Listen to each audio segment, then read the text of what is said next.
Hello guys, welcome back to my channel. Today I'm making sausages in the air fryer.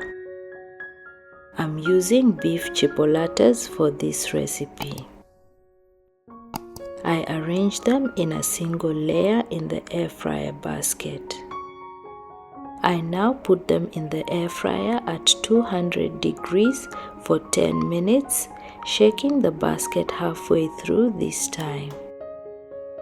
I spray the sausages with a little oil before frying because when I cook them without oil, the sausages look wrinkled. However, this doesn't affect the taste, so you can skip the oil if preferred. The sausages are done.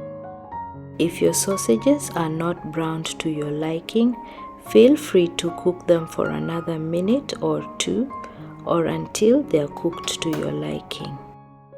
Serve these for breakfast or as a snack with your favorite side or sauce.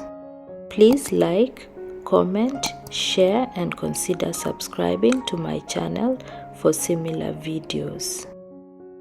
Thanks for watching and bye for now.